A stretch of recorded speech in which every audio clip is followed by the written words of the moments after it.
नमस्कार, 12 बजे की 12 बड़ी खबरों में आप सभी दर्शकों का स्वागत है और मैं हूं आपके साथ अखंड राय और आप देख रहे हैं उत्तर प्रदेश का तेजी से बढ़ता हुआ digital platform IBC 24 Uttar Pradesh Uttarakhand. 12 बजे की महत्वपूर्ण खबरों की शुरुआत करते हैं। आपको बता दें कि लगातार आज कानून व्यवस्था को लेकर के, क्योंकि 7 तारीख को बकरीद है और बकरीद को लेकर के गाइडलाइन जारी की गई है और ये इस्लामिक सेंटर की तरफ से गाइडलाइन जारी की गई है। साथ ही साथ आपको बता दें कि आज सीएम योगी आदित्यनाथ कानून व्यवस्था और आने वाले त्योहारों को लेकर के वीडियो कॉन्फ्रेंसिंग के जरिए सभी जिलों के जो अधिकारी होंगे उनसे वीडियो कॉन्फ्रेंसिंग के जरिए दिशा निर्देश जारी करेंगे, क्योंकि 7 तारीख को बकरीद है। ऐसे में पूरे प्रदेश में क्या कुछ जरूरी है, कानून व्यवस्था कितनी बेहतर हो, इसको लेकर के भी वहां पर दिशा निर्देश अधिकारियों को देंगे। लेकिन इस्लामिक सेंटर की तरफ से गाइडलाइन जारी की गई है कि खुले में कुर्बानी ना दी जाए, साथ ही साथ इस चीज का विशेष ख्याल रखा जाए कि किसी तरीके की कोई व्यवस्था ना हो, जो भी चिन्हित स्थान है वहीं पर ही कुर्बानी दी जाए। एक और खबर आपको बता दें कि नगीना से सांसद और आजाद समाज पार्टी के चीफ ने बसपा सुप्रीमो मायावती और उनके भतीजे को लेकर के जो कमेंट किया है, उस पर बसपा सुप्रीमो मायावती ने भी पलटवार किया है। बसपा सुप्रीमो मायावती ने जो चंद्रशेखर आजाद थे, उन्होंने उनके भतीजे को लेकर के, आकाश आनंद को लेकर के कहा था कि जनता समझ चुकी है, उनको नकार दिया गया है, उनको लेने और बाहर निकालने से कुछ भी जाने वाला नहीं है और जो बसपा सुप्रीमो है वो भी अब पूरी तरीके से खत्म हुई है। इसी को लेकर के बसपा सुप्रीमो मायावती ने आज एक एक्स पर पलटवार किया है चंद्रशेखर आजाद पर। उन्होंने साफ तौर पर कहा है कि बरसाती मेंढकों से बचकर रहने की जरूरत है, सावधान रहने की जरूरत है तमाम जो दलित समाज के लोग हैं। तो कहीं ना कहीं अब जिस तरीके से चंद्रशेखर आजाद आकर के अपनी जमीन तलाश रहे हैं और दलितों के नेता बनने की कोशिश कर रहे हैं, अब उसी को लेकर के वो बसपा सुप्रीमो के निशाने पर भी है और बसपा सुप्रीमो उनके निशाने पर है। तो कहीं ना कहीं अब लगातार दोनों जो दलित अपने आप को दलितों को मसीहा बताने की जो होड़ लगी हुई है, अब दोनों के बीच में खुलकर वॉर होता हुआ नजर आ रहा है। तो चलते अपने सभी सहयोगियों के पास एक एक करके हमारे साथी स्क्रीन पे जुड़ेंगे, जो आज की बड़ी खबरें उनके शहरों की है वो बताएंगे। तो सबसे पहले हमारे जो साथी हमारे साथ जुड़ रहे हैं, इंद्रवीर, कौन सी बड़ी खबर है रायबरेली से आज की? देखिए अखंड, बता दें रायबरेली की सबसे बड़ी खबर क्या है। हमारे पास एक तस्वीर है, वो तस्वीर दिखाना चाहेंगे क्योंकि मैं अक्सर आता हूं तो एक तस्वीर लेकर के आता हूं। और सबसे पहले मैं अपने आईबीसी रोड को बनाने से मतलब क्या है, बिना सफाई ना हो, बिना सफाई करे ही डामर डाल दिया। हाँ, बिना सफाई करे डाले दे रहे।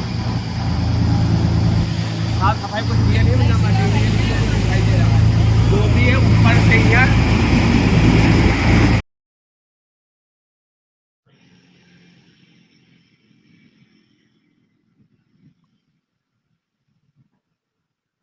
जी, मैं बता दूं अखंड, ये पीडब्ल्यूडी विभाग की एक रोड बन रही थी और जहां पे ग्रामीणों ने जो है फिर से हंगामा किया है। और ये पीडब्ल्यूडी की दूसरी तीसरी शिकायत ऐसी आई है जहां पर मतलब बिना किसी और चीज के सिर्फ डामर और गिट्टी बिछा दी जा रही हो। बिछाने का मतलब इन द सेंस कि जैसे आप देखेंगे ना, तो बहुत ज्यादा लेवल पे वो नहीं है जो होना चाहिए। जिस तरीके से क्वांटिटी और क्वालिटी होनी चाहिए, वो क्वालिटी नहीं दिख रही थी और उसको लेकर ग्रामीणों ने अब जो है विवाद उत्पन्न किया। और वहां पे फिर भी ठेकेदार जो थे उन्होंने नहीं माने। ये महाराजगंज तहसील के अंतर्गत का पूरा मामला है, अतरेटा गांव का है। और यहाँ पे जो है पीडब्ल्यूडी की कई किलोमीटर लंबी सड़क जो है बनाई जा रही थी और ये नवीन करण जो है किया जा रहा है। लेकिन जिस तरीके से पीडब्ल्यूडी विभाग की धज्जियां उड़ाई जा रही हैं और नितिन गडकरी जी जो केंद्र के मंत्री हैं, जो इस मामले में शायद जाने जाते हैं कि आने वाले समय में आप कहीं भी जाएंगे चारों तरफ आपको एक ऐसे नेशनल हाईवे या कोई भी वो सारी चीजें आपको देखने को मिलती है। तो इस तरीके से पीडब्ल्यूडी विभाग के जो ठेकेदार हैं वो कहीं ना कहीं पीडब्ल्यू विभाग की जो है किरकिरी कराते नजर आ रहे हैं। जी अखंड, इंद्रवीर, तो ऐसी सड़क बनाने का फायदा क्या है जिस सड़क पर अगर वहां के लोग विरोध कर रहे हो, बात को लेकर राय मानी जाती है, उसकी बात मानी जाती है। इस तरीके से अगर वहां पर लोगों जो विरोध दर्ज करा रहे हैं, चाहे किसी भी चीज को लेकर के, उनकी शिकायतों को दूर कर देना चाहिए था अधिकारियों द्वारा या ठेकेदार के द्वारा। अगर ऐसी सड़क बनानी है कि फिर कल उखड़ी जाए तो फायदा क्या है? जो पैसा निकलता है, सरकारी पैसा निकलता है, सरकारी धन निकलता है कि आम जनता को सहूलियत मिले। लेकिन अगर इस तरीके से सड़कें बनेंगी तो फिर से गड्ढे बने उसमें बन जाएंगे। सड़क होगी गड्ढों में कि गड्ढों में सड़क होगी, समझ में नहीं आएगा।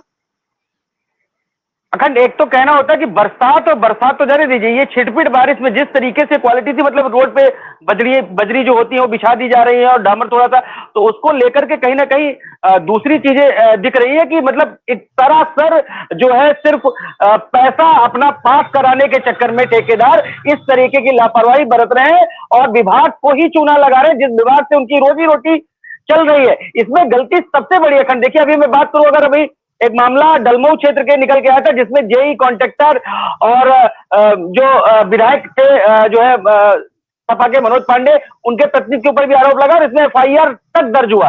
ऐसे ही मामला गांव वालों ने विरोध किया कि ठेकेदार घटिया क्वालिटी की सड़क बना रहा है, उसको लेकर जब विरोध हुआ तो कई लोगों पे मुकदमा दर्ज हुआ इधर भी। और जेई खुद पार्टी बना, ये बड़ी बात है कन, जेई इसमें खुद पार्टी बना। और जे अरे इतने हद तक अगर आपको जब पार्टी बनने की जरूरत पड़ जाती है तो इसका मतलब कि आप कहीं ना कहीं गलत हो सकते हैं। पार्टी बनकर के आप जब किसी के ऊपर एफआईआर लॉन्च करा सकते हैं तो आप अपनी क्वालिटी और क्वांटिटी पे भी फोकस करिए। तो कहीं ना कहीं जब मीडिया के हवाले ये खबर है तो ये अब दूसरा मामला ऐसा रायबरेली जिले में पीडब्ल्यूडी के ऊपर एक बड़ा सवाल उठा रहा है कि अगर ऐसी सड़कें का निर्माण होगा तो शायद आने वाले समय में आप जिस तरीके से रोड होनी चाहिए वो रोडें आपको और वो सारी सुविधाएं आपको नहीं मिल पाएगी। जी बिल्कुल इंद्रवीर, ऐसी तस्वीरें लगातार हर लगभग कई शहरों से, कई जिलों से आती हैं कि इस तरीके से खाना पूर्ति की जाती है रोड के निर्माण को लेकर के। अगर निर्माण करना है सड़कों का कि लोगों को बेहतर सड़क मिल सके, उससे कहते हैं कि सुगम उनको स्थान तक पहुंचने के लिए मिल सके, अगर वो सड़क मिल सके, लेकिन उस पर बंटाधार, कहते हैं बट्टा लगाते हुए अधिकारी और ये ठेकेदार हैं। तमाम जगहों से ऐसी तस्वीरें आती हैं जब इस तरीके की तस्वीरों में देखा जा सकता है केवल खाना पूर्ति की जाती है निर्माण कार्य में और घटिया सामग्री इस्तेमाल की जाती है। लोग वहां पर विरोध कर रहे हैं, उसके बावजूद भी काम चल रहा है। दिख रहा है कि वहां पे जो बुलडोजर है या कहते हैं कि जो वहां मशीन होती है वो मशीन लगातार रन कर रही है, तो वहां पर विरोध के बाद भी काम रोका नहीं जा रहा। तो अधिकारी क्या करते हैं? क्या उनको इस तरीके से लोगों के विरोध के बाद भी समझ में नहीं आता? विरोध वो दर्ज करा रहे हैं तो क्यों नहीं इसको सुधारा जा सके? अगर कोई कमी है तो उसको सुधारा जा सके। सड़क बन जाएगी क्या जब पैसा वहां पे क्या पानी में मिलाने के लिए पैसा है क्या? बिल्कुल, देखिए अखंड, जैसा आप कह रहे हैं ना कि कहीं ना कहीं ठेकेदार उस हद तक बना रहे हैं कि उनका टेंडर जो लिया है, जो पैसा लग रहा है वो पास हो जाए। और कहीं ना कहीं जिस तरीके से ये अब रायबरेली में एक प्रचलन सा हो गया है कि ठेकेदार अपने जेई एई और जो और आला अधिकारी पीडब्ल्यूडी के बैठे उनको खुश करते हैं, उनके यहाँ मिठाइयां पहुंचा देते हैं और उस तरीके से ये जो है एक भ्रष्टाचार, जो बिल्कुल कह सकते भ्रष्टाचार को कहीं ना कहीं बढ़ावा देती नजर आ रही पीडब्ल्यू विभाग के अधिकारी और कर्मचारी जितने भी हैं, और खासकर जेई और एई। क्योंकि जिस तरीके से ये भ्रष्टाचार दिख रहा है रोडों पे, ये तो हमने मतलब ऐसी तस्वीर दिखाई है कि जिसमें गांव वाले विरोध कर रहे हैं। तस्वीरें अगर रियल में आपको 6-7 जो विजुअल हमारे पास वो पूरे दिख जाएंगे ना, तो आईबीसी के दर्शक भी और भी जो दर्शक है हमारे वो भी देखेंगे और त्राईमाम करेंगे कि ये रोड बन रही है। इससे अच्छा तो पुरानी जो बत्तर थी वही अच्छी थी। कहीं ना कहीं बरसात में वो टिकाऊ तो थी, जो बुलडोजर पड़े तो जो पत्थर पड़े थे बड़े बड़े वो टिकाऊ तो थे, ये बहेगी। और ये छिटपिट बारिश में ही बह जाएगी जिस तरीके से सिर्फ बिछा के और नॉर्मली एक फॉर्मेलिटी अदा कर रहे हैं कि हाँ हमने नवीनी सड़क का, और नेताजी आएंगे फिर फीता काटेंगे और वाहवाही करेंगे फिर पैसा पास हो जाएगा। आज का जमाना सबसे अच्छा है खंड, अगर आपको पैसा पास कराना है किसी मंत्री विधायक किसी नेताजी को अच्छे बुला लीजिए और फीता कटवा दीजिए तो आपका पैसा पास हो जाना है। ये सबसे अच्छा तरीका निकाला है, चाहे वो कोई भी विभाग हो जहां पे भ्रष्टाचार बड़े स्तर पे बड़े पैमाने पर होता है। आप किसी एक अच्छे सफेद धारीदार और अच्छे कपड़े पहनने वाले पोशाक वाले नेताजी को बुला लीजिए, फिर नेताजी जब आएंगे तो उनकी वाहवाही वहां से लपट लग जाएगा और वहां पे लगते ही फिर वो आपका रिबन काटेंगे, वो पेपर मीडिया में मीडियाबाजी हो जाएगी, फिर आपको आपका पैसा जेई नहीं रोक सकता। तो ये ठेकेदारों में अपना रखा है। लोगों की सुविधा के लिए सड़क बनती है, लेकिन मुझे लगता है कि ये जो सड़क बन रही है आज की डेट में, चाहे कभी भी बन रही है, पहले के जमाने में तो सड़क बनने की जरूर पैसा पास हो जाता था, अधिकारी कर्मचारी और नेताओं में बढ़ जाता था। अब आलम है कि कुछ बन रहा है, लेकिन लगता है कि लोगों की सुविधा से ज्यादा इनकी सुविधा हो, इनकी जेब गर्म हो और जो ठेकेदार हैं जो अधिकारी हैं उनकी जेबें गर्म हो। और जैसा कि आपने बताया कि फीता वाला कल्चर है, फीता कटवा दीजिए तो बिल पास हो जाएगा। तो इस तरीके की तमाम चीजें जनता की सुविधा और सहूलियत के लिए, इस तरीके की चीजें के लिए सरकार फंड देती है, लेकिन इस सुविधा को अपने लिए इस्तेमाल करते हैं, कैसे अपने लिए तब्दील करते हैं, साफ तौर पर ये देखा जा सकता है इन तस्वीरों में भी। लोगों का जो विरोध है उसको भी नजरअंदाज किया जा रहा है। सबसे बड़ी दिक्कत है कि समाज में किस तरीके से अपने को फायदा पहुंचाया जाए और जनता का नुकसान किया जाए, इससे बढ़िया उदाहरण नहीं हो सकता। इंद्रवीर, अधिकारियों से पूछिएगा जो जिम्मेदार लोग हैं कि आखिरकार इस पूरे मसले पर क्या कोई कार्रवाई होगी या फिर केवल और केवल जांच के नाम पर कोई आज किसी को नहीं आएगी। बहुत बहुत धन्यवाद आपका जानकारी के लिए। आदर्श हमारे साथ जुड़े हुए हैं हरदोई से। आदर्श, कौन सी बड़ी खबर है? ये बताना चाहिए IBC 24 पर अभी कुछ दिन पहले मैंने इसी चौराहे को लेकर ट्रैफिक लाइटों को लेकर दिखाया था और इससे पहले भी कई बार दिखाया था। इससे पहले मंगला प्रसाद जिलाधिकारी जी थे, उन्होंने हमारी इस खबर को देखा भी था और संज्ञान में भी लिया था, लेकिन इस लाइट को जो है नहीं कराया गया था और अधिकारियों को भी दिशा निर्देश दिए गए थे। लेकिन अब जो नवनियुक्त जो जिलाधिकारी अनवर झा जी आए हैं, हमारी इस खबर को उन्होंने देखा है और खबर देखने के बाद में उन्होंने संज्ञान में लिया है और यहाँ पर इस चौराहे का निरीक्षण किया है। उन्होंने ये जो जितनी ट्रैफिक लाइटें लगी हुई है, जो जितनी सारी खराब पड़ी है, अधिकारियों की कहीं ना कहीं यहाँ पर लापरवाही देखने को मिल रही है और उस लाइटों को देखकर दिशा निर्देश अधिकारियों को दिया कि इस लाइट को जल्दी से जल्दी सही कराया जाए, जिससे यहाँ पर जो है एक्सीडेंट की घटना जो है कम हो सके। यहाँ पर अभी हम खड़े हैं, जबकि यहाँ पर जो आज यूपी के रास्ता आर्मी बेल भी आने वाली है कुछ देर में, लेकिन यहाँ पर एक भी पुलिसकर्मी दिखाई नहीं दे रहा है, जबकि चौराहे पर यहाँ पुलिसकर्मी की ड्यूटी लगी होनी चाहिए, लेकिन एक भी पुलिसकर्मी यहाँ पर दिखाई नहीं दे रहा है। और दूसरी बार हम कहना ये चाहेंगे कि यहाँ पर जो लाइटें लगी इससे ये लाइटें सालों से खराब पड़ी थी। IBC 24 ने इसको प्रमुखता से दिखलाया था और हरदोई के जिलाधिकारी ने संज्ञान में लिया, यहाँ आगे निरीक्षण किया और जो इससे जो जितने भी हमको दिशा निर्देश दिए कि इस लाइट को तत्काल सही करवाया जाए। जी खंड आदर्श, अगर जो वहां पर पुलिस कर्मचारियों की जिनकी तैनाती होनी चाहिए थी, ट्रैफिक पुलिस की जो लोगों की तैनाती होनी चाहिए, अगर उनकी तैनाती नहीं हो पा रही है, अगर उनकी तैनाती है वहां पर अपने कार्यस्थल पर जहां पर उनकी तैनाती वहां पर नहीं है, तो उनके खिलाफ कार्रवाई क्यों नहीं हो रही है? पहला सवाल।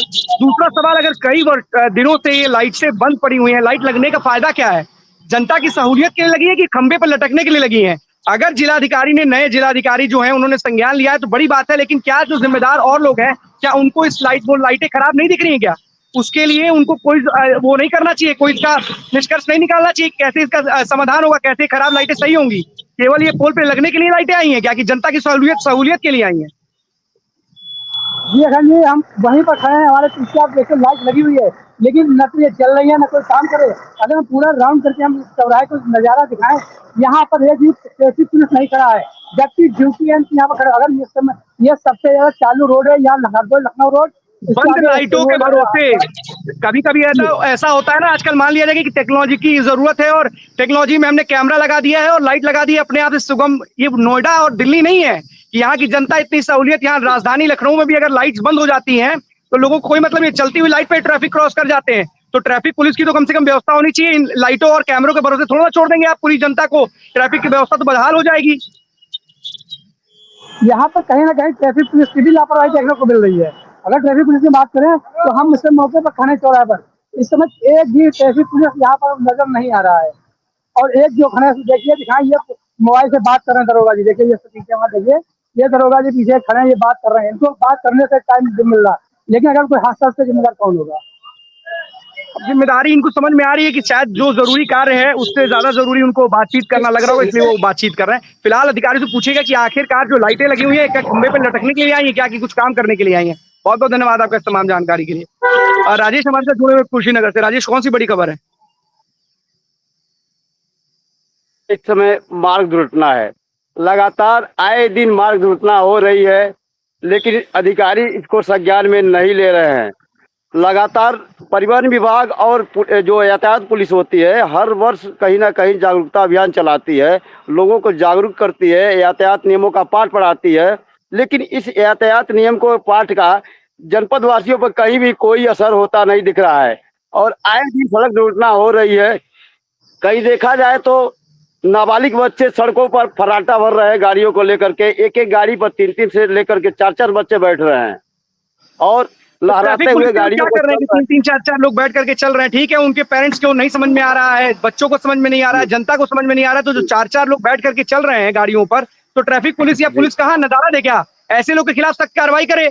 चालान काटने के लिए क्या, आराम से बैठने के लिए? अभी तस्वीर दिखा रहे थे हरदोई से आदर्श की, वहां पर भी ट्रैफिक पुलिस है लेकिन नदारद है। एक दरोगा जी हैं तो मोबाइल में बातचीत कर रहे हैं। 4 नहीं, लोगों को मन करेगा तो 6-6 7-7 मोटरसाइकिल बैठा के चलेंगे।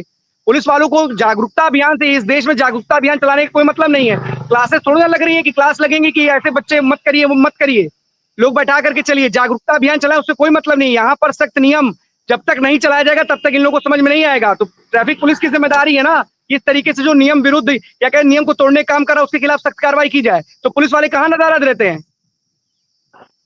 जी बिल्कुल, यह सारी कमी जो परिवहन विभाग है, यातायात पुलिस है, उसकी है। यातायात पुलिस और परिवहन विभाग को संयुक्त रूप से अभियान चलाना चाहिए और ठोस कार्रवाई करनी चाहिए कि ऐसे लोगों पर कार्रवाई होगी तो अन्य लोगों की जान बच सकती है। इन लोगों के कारण ये तो अपने जान जोखिम में डाल ही रहे हैं, अन्य लोगों का भी जान जोखिम में डाल रहे हैं। और देखा जाए तो जनपद कुशीनगर में लगातार शायद ही कोई ऐसा दिन होगा जिस दिन कोई दुर्घटना न हो और किसी की जान न जाए। जी। शायद इसीलिए इंतजार करते हैं कि किसी की जान चली जाए और दुर्घटना होती जाए। लोगों को तो अपनी जान की परवाह ही नहीं, लेकिन कम से कम पुलिस को जो मुख्य चौराहे हैं वहां पर जरूर जांच करनी चाहिए और ऐसे लोगों के खिलाफ कठोर से कठोर कार्रवाई करनी चाहिए। कम से कम आने वाले दिन में अगर उनको अपनी जान की परवाह नहीं तो उनके चक्कर में किसी और की जान ना जाए। तमाम ऐसी तस्वीरें आती हैं। आज बाराबंकी में एक ऐसा ही दुखद हादसा हुआ है जिसमें 4 लोगों की मौत हो गई है। ओवर स्पीडिंग बहुत बड़ी वजह बताई जा रही है, लेकिन अब क्या किया जाए लोगों को समझ नहीं आ रहा। लेकिन इसके लिए कहीं ना कहीं ट्रैफिक पुलिस को कोई जरूर एक अच्छा समाधान निकालना चाहिए और कठोर कार्रवाई करनी चाहिए, चिन्हित करके उन लोगों को जो इस तरीके की बार बार नियम तोड़ने का काम करते हैं। बहुत बहुत धन्यवाद आपका इस तमाम जानकारी के लिए राजेश। लेकिन कम से कम अधिकारी तो पूछिएगा कि लोगों को जागरूक करने से बढ़िया उनके खिलाफ कठोर कार्रवाई भी कीजिए, शायद तब लोगों को समझ में आएगा। बहुत बहुत धन्यवाद आपका। अपूर्व हमारे साथ जुड़े हैं अयोध्या से। अपूर्व, कौन सी बड़ी खबर है? बिल्कुल अखंड, आप देख ही रहे होंगे जिस तरीके से अयोध्या में प्राण प्रतिष्ठा का माहौल एक बार फिर से चरम पर है और देश दुनिया से अयोध्या श्रद्धालु पहुंच रहे हैं। हालांकि जो रामलला जो है श्री राम जन्मभूमि तीर्थ क्षेत्र ट्रस्ट के महासचिव हैं चंपत राय, उनका साफ तौर पर कहना है, लोगों से अपील उन्होंने की है लिखित तौर पर कि अयोध्या ना आए, जिनको दर्शन करना हो रामलला का वही अयोध्या आए, क्योंकि जिस तरीके से धूप पड़ रही है कोई बीमार न पड़े और इस तपती धूप में प्राण प्रतिष्ठा को लेकर अयोध्या ना पहुंचे। अगर रामलला का दर्शन करना है तो अयोध्या पहुंचे इस तरीके से। और हालांकि अगर प्राण प्रतिष्ठा की बात की जाए तो प्रथम तल की प्राण प्रतिष्ठा का आगाज आज से ही शुरू हो जाएगा। शाम को 4 बजे 108 मातृ शक्तियां सरयू में जल लेकर राम मंदिर में प्रवेश करेंगी। उसी जल से जो है प्राण प्रतिष्ठा में जो है उपयोग किया जाएगा। जिस तरीके से लगातार देखिए जो है काशी के जो विद्वान पंडित हैं वो भी अयोध्या पहुंच चुके हैं और जो भी जिनको भी निमंत्रण मिला था 15 ग्रस्त 15 साधु संत, यानी कि अगर बात की जाए तो ज्यादा इसमें भीड़ नहीं की गई है, क्योंकि देखिए जिस तरीके से राम मंदिर का कंस्ट्रक्शन भी चल रहा है। हालांकि परकोटे की बात की जाए तो परकोटे में 8 मंदिर बनाए जा रहे हैं जिनकी प्राण प्रतिष्ठा साथ ही साथ की जाएगी और प्रथम तल पर राम दरबार लगाए जाएंगे, उसकी भी प्राण प्रतिष्ठा। हालांकि अभी अनुमति नहीं दी जाएगी और जो है अभी दर्शन की अनुमति नहीं दी जाएगी।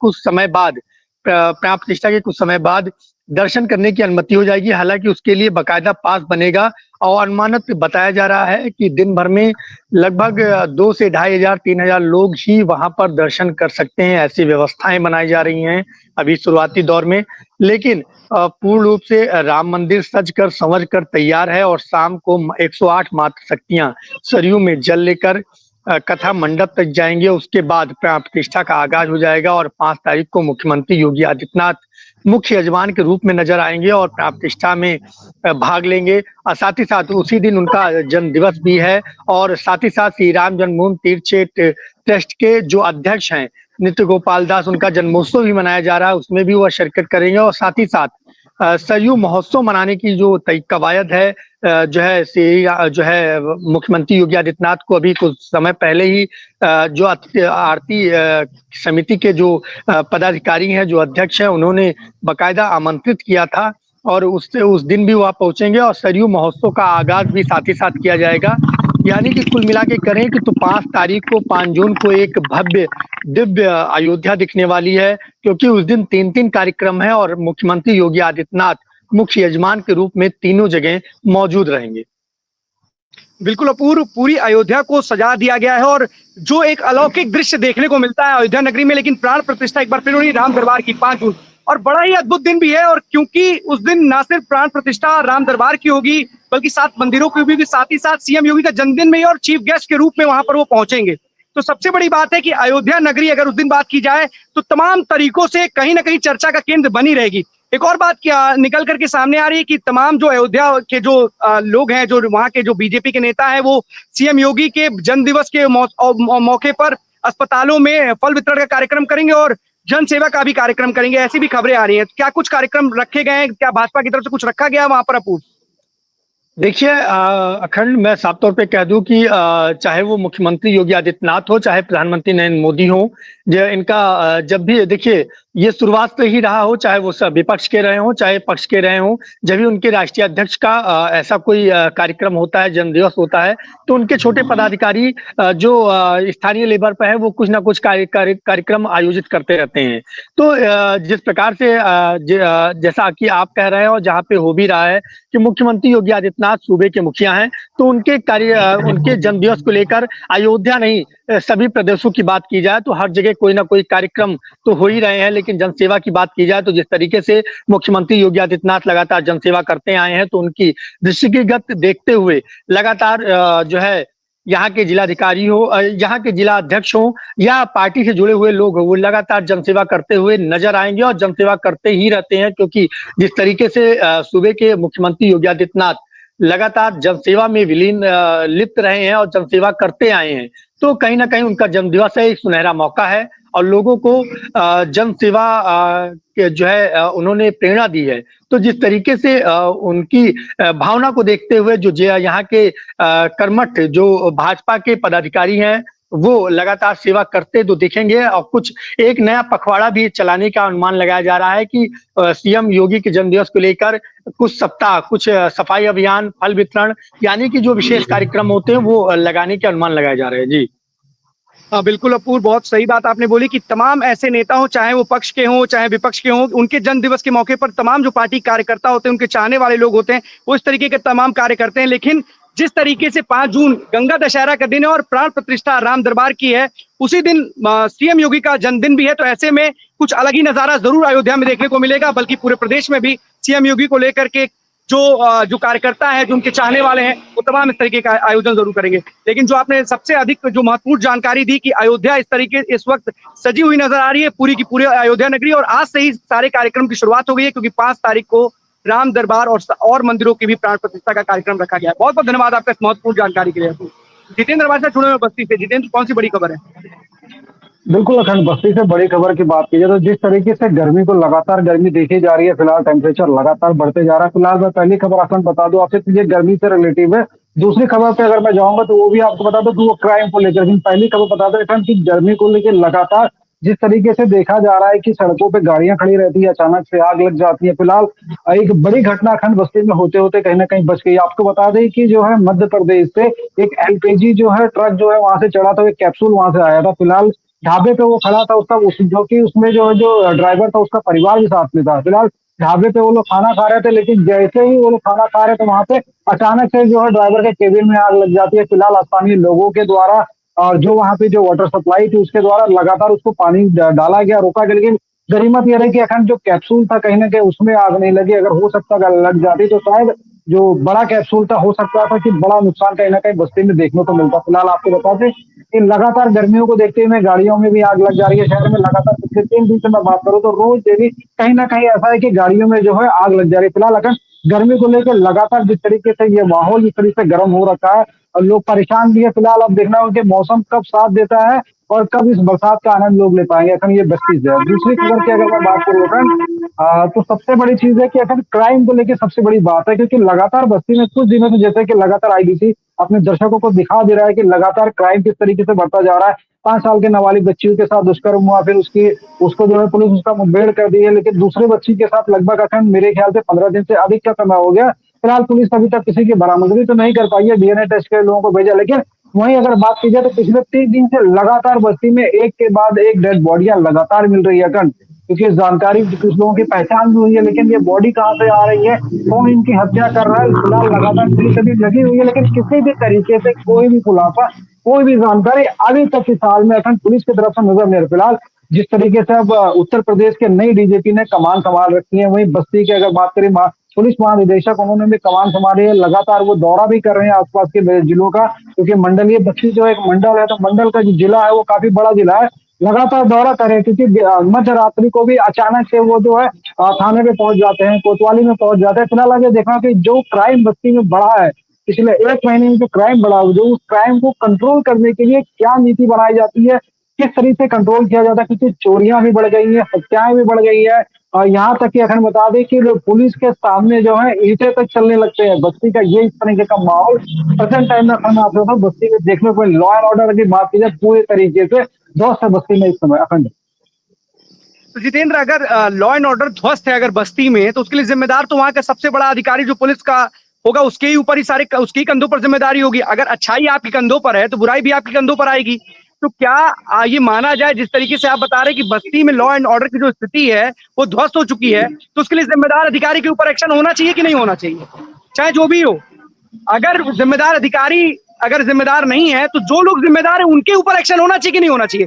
तो आपकी जिम्मेदारी क्या बनती है, कब आप एक्शन लेंगे उनके ऊपर, जब इस तरीके से लॉ एंड ऑर्डर की स्थिति बनी हुई है, इतने दिन बीत जाने के बाद भी दुष्कर्म के आरोपी तक पुलिस पहुंच नहीं पाई है? तो उसके लिए सवाल नहीं खड़े होंगे तो कौन खड़े होंगे? सवाल नहीं पूछे जाएंगे तो नहीं, क्यों नहीं पूछे जाएंगे? ये तो सवाल बनते हैं ना। और अगर जो लोग इस घटना में या जो लापरवाही बरती गई है या जो आरोपियों तक नहीं पहुंच पा रहे, तो उनके खिलाफ कार्रवाई क्यों नहीं हो रही है? सबसे बड़ा सवाल है ये। बिल्कुल अखंड, जिस तरीके से समय लंबा बीत जाता है, बीतने के बाद में क्या पुलिस के प्रति जो जनता है कहीं ना कहीं उनका जो विश्वास है वो कहीं ना कहीं टूटता हुआ भी नजर आ रहा है, क्योंकि 4 साल की नाबालिग बच्ची के साथ में जिस तरह से दुष्कर्म हुआ फिलहाल, और दुष्कर्म होने के बाद में जिस दुष्कर्म कह सकते हैं या उसकी हत्या कह सकते हैं, जो भी उसके साथ घटना घटी है, लेकिन कहीं ना कहीं पुलिस इतना दिन बीत जाने के बाद में जो कहा जाता है कि वाकई में हम लोगों ने सुनते चले आए आज तक कि कानून के हाथ बड़े लंबे होते, तो वो लंबे हाथ कहाँ चले गए?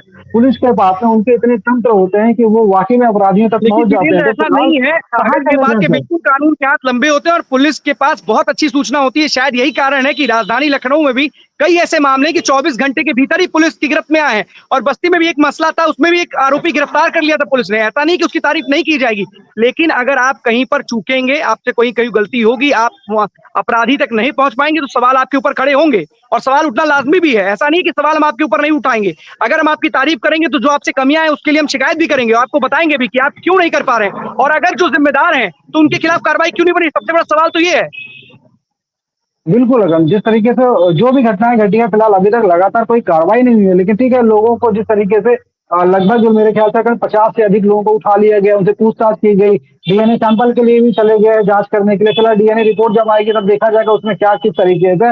लेकिन फिलहाल ठीक है, बस्ती पुलिस है लगातार जिस तरीके से पुलिस अभिनंदन है वो लगातार आने के बाद जैसे लगातार हम लोगों ने खबरें भी दिखाई थी, एक के बाद उन्होंने 12+ के आसपास उन्होंने जो मुठभेड़ भी किया था, तो फिलहाल वो चर्चा में तो रहते हैं, लेकिन सवाल इसलिए खड़ा होता है अखंड कि परिवार को न्याय नहीं मिलता है। बस्ती में क्राइम कंट्रोल जिस तरीके से बढ़ गया है, बीच रोड पे अंधे ईंटें चलने लग जाते हैं, फिलहाल पुलिस वहां पहुंचती है शांत करके। आज अखंड में बता दो मौजूदा कंडीशन बस्ती का मालवीय रोड है, जहाँ पे पिछले 3 दिन से लगातार पुलिस की 2-2 गाड़ियां दिन और रात अखंड आपसे बता दें कि उस जमीन पे वहां पे मौजूद है कि किसी तरह का कोई बवाल ना हो। फिलहाल उसके 1 दिन पहले बवाल हो गया था। अखंड आपको बता दें कि बीच रोड पे लगातार अंधे 20-25 लोग इधर से तो 20-25 लोग उधर से लगातार चल रहा था। फिलहाल अब कोर्ट का आदेश जिस तरीके से जब तक नहीं आता है, उस पर शांति व्यवस्था पुलिस अभी तरीके से पूरे कायम रखे, लेकिन सवाल अब भी यही खड़ा होता है क्या जिन लोगों की हत्याएं हुई अभी रिसेंटली आज रात को जो हत्या हुई है, क्या पुलिस कब तक इन लोगों को पकड़ेगी? क्योंकि जिस तरीके से पिछला जो मैं ग्राफ की बात करूं, उस ग्राफ के अकॉर्डिंग अगर बात की जाए तो फिलहाल अभी तक कहीं ना कहीं पुलिस जो निरम कुछ हत्यार है उन लोगों को अभी तक गिरफ्तार नहीं कर पाई है। सवाल ये पुलिस के खिलाफ हुए हैं, और इस बारे बात तो ये फिर उन्होंने यही कहा है कि जल्द ही हम लोग जो उन लोगों को पकड़ेंगे और जल्द ही जो उसका खुलासा भी बिल्कुल जितेंद्र, कब पकड़ेंगे, कैसे उनके ऊपर कार्रवाई होगी, ये भी एक बड़ा सवाल है कि आखिरकार इतना वक्त बीत जा रहा है और उसके बाद भी अपराधी आपकी पकड़ से दूर हैं और आप उनको नहीं पकड़ पा रहे हैं। ऐसा नहीं कि पूरे उत्तर प्रदेश पुलिस का ऐसा हाल है, आप बच नहीं पाओगे, अपराध करके भागोगे। तो उत्तर प्रदेश पुलिस की टैगलाइन, और तमाम ऐसे मामले देखने को मिले, इसलिए लगातार इनकाउंटर्स भी हो रहे हैं। मथुरा में भी हुआ है कि एक नाबालिग लड़की के साथ रेप के एक आरोपी की मथुरा पुलिस के साथ मुठभेड़ हुई है। तमाम राजधानी में भी ऐसी खबरें, तो पूरे प्रदेश से ऐसी खबरें आती हैं। लेकिन बस्ती पुलिस ने कुछ अच्छा किया तो वो भी दिखाया जाएगा, और अगर कुछ लापरवाही या कुछ गलतियां हुई हैं या अपराधी अभी भी उनसे पकड़ से दूर है, तो उनके जो ये गलती है या जो कमी है उसको भी जरूर बताया जाएगा। आखिरकार क्यों एक बच्ची का जो दुष्कर्म का आरोपी है, हत्या का आरोपी है, वो भी पुलिस की गिरफ्त से दूर है, ये एक बहुत बड़ा सवाल है। कब तक गिरफ्तार करेगी, और अगर नहीं गिरफ्तार कर पाई है तो जो लोग उसके लिए जिम्मेदार है उनके खिलाफ कार्रवाई अब तक क्यों नहीं हुई है, ये भी एक सवाल है। अधिकारियों को जरूर उनके खिलाफ कार्रवाई करनी चाहिए कि आखिरकार एक दुष्कर्म का आरोपी भी अभी भी पुलिस की गिरफ्त से फरार और बाहर है। बहुत बहुत धन्यवाद आपका इस तमाम जानकारी के लिए जितेंद्र। लेकिन पूछिएगा अधिकारियों से कि आखिरकार ऐसा क्यों होता है कि वो अपराधी उनसे पकड़ से दूर होता है, लेकिन जो जिम्मेदार लोग हैं उनके खिलाफ कार्रवाई नहीं होती है। जरूर पूछिएगा जो आला अधिकारी हैं जिनके कंधों पर पूरे बस्ती जिले की कमान है। एक खबर और आपको बताते हैं कि हेट स्पीच के मामले में न्यायालय ने अब्बास अंसारी की जो मऊ सदर सीट से विधायक है, सुभाषपा से विधायक थे, उनकी सदस्यता चली गई है, वहां पर उपचुनाव होने की स्थिति में है। अब इस सीट पर एक बार फिर से चुनाव की स्थिति बन रही है और ऐसे में सुभाषपा और भारतीय जनता पार्टी के बीच में इस बात को लेकर तकरार है कि अब ये सीट हमारी है। सुभाषपा ये दावे कर रही है कि ये सीट हमारी है, वहां से हमारा ही विधायक था जो अब्बास अंसारी हैं। बीजेपी कह रही है कि इस वक्त हम इस सीट पर मजबूत है, हम वहां पर चुनाव लड़ेंगे। अगर 2022 की बात की जाए तो वहां पर 41% जो वोट थे वो मिले थे अब्बास अंसारी को, जो कि सुभाषपा से प्रत्याशी थे, जिसका समाजवादी पार्टी के साथ उस वक्त गठबंधन था। सेकंड नंबर पे बात की जाए तो भाजपा के प्रत्याशी थे, जिनको करीब 31% वोट मिले थे। वहीं अगर तीसरे नंबर पे बात की जाए तो बसपा के प्रत्याशी थे, जिनको करीब 16% वोट मिले थे। तो जो वोट जो गैप था वो करीब 13% का था जीत और हार में। जो सुभाषपा के प्रत्याशी थे उनके और बीच सुभाषपा तो उस वक्त लड़ रही थी समाजवादी पार्टी के साथ, इसलिए जीत गई। लेकिन आज सुभाषपा बीजेपी के साथ में है और बीजेपी के साथ गठबंधन में है। ऐसे में देखने वाली बात यह होगी कि जब इस पर सीट पर उपचुनाव होते हैं तो किसका पलड़ा भारी होता है। क्या सुभाषपा का प्रत्याशी मैदान में उतरता है या फिर भारतीय जनता पार्टी अपने प्रत्याशी को मैदान में उतारती है? एक बहुत बड़ा सवाल है। दोनों ही सीट पे दावे कर रहे हैं। अब देखते हैं कि किसके दावे में सच्चाई है, क्योंकि लोग बोल रहे हैं कि जो वहां पर प्रत्याशी तय होगा वो दिल्ली से तय होगा। लेकिन सुभाषपा के जो अध्यक्ष हैं और जो मंत्री हैं उत्तर प्रदेश सरकार में, वो अपनी सीट होने का दावा कर रहे हैं और कह रहे हैं कि उनका ही प्रत्याशी चुनावी मैदान में होगा और वही इस सीट पर दावेदारी ठोक रहे हैं, क्योंकि उनका मानना है कि जो सुभाषपा का जो विधायक था वो विधायक सुभाषपा का था। भले हम आज बीजेपी के साथ हैं, लेकिन हमारी ही ये सीट होगी। हमारे साथ इमरान जुड़े हुए हैं बिजनौर से। इमरान, कौन सी बड़ी खबर है? देखिए, मैं आपको बता दूं, NH 119 पर मैं इस वक्त मौजूद हूं और यहाँ पर जो है हाईवे का काम चल रहा था, जिसपे जो है एक पुल जो है, पुल का स्लैब होता है, वो जो है कार्य सुबह सवेरे लगभग 6 बजे वो पुल नीचे गिरा और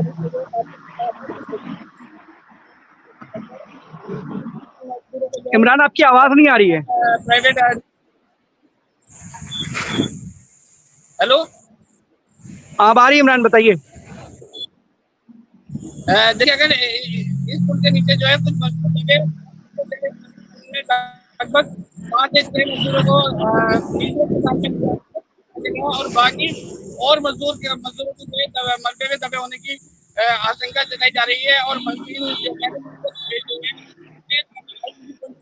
चाहूंगा कि उन विजुअल चलाने की जो है कोशिश करे और उनमें जो है दिखाने की कोशिश करे कि वहाँ पर जो है जो जो है दबे मजदूरों को जो है मशीनें लगाई हुई हैं और उस जो साइड पे मजदूर थे उनको जो है वहां से हटा दिया गया और नए मजदूरों को वहां पर खड़ा कर दिया गया। उन मजदूरों का साफ तौर से कहना है कि हमें कुछ नहीं पता यहाँ कितने लोग काम कर रहे थे और क्या यहाँ पर क्या हादसा हुआ है। फिर हमें जो है दूसरी जगह से ला करके यहाँ पर कार्य के लिए लगाया गया है और अभी जो है यहाँ से जो है मलबा हटाया जा रहा है। जी अखिल, ये निर्माणाधीन पुल था इमरान, क्या ये कितने दिनों से बन रहा था? क्या वहां पर कितने लोग कार्य कर रहे थे? क्या इसकी जानकारी आपके पास है? कौन से लोग इसके लिए कौन से लोग जिम्मेदार हैं? कौन सी एजेंसी काम कर रही थी जिसके अंडर में पूरा काम हो रहा था?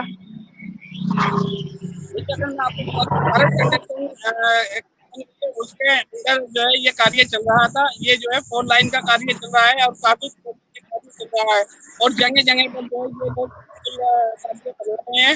और अभी कुछ दिन पहले भी यहाँ पर कोतवाली देहात एक कस्बा पड़ता है, वहाँ पर भी एक पुल का जो है कार्य पुल नीचे गिरा।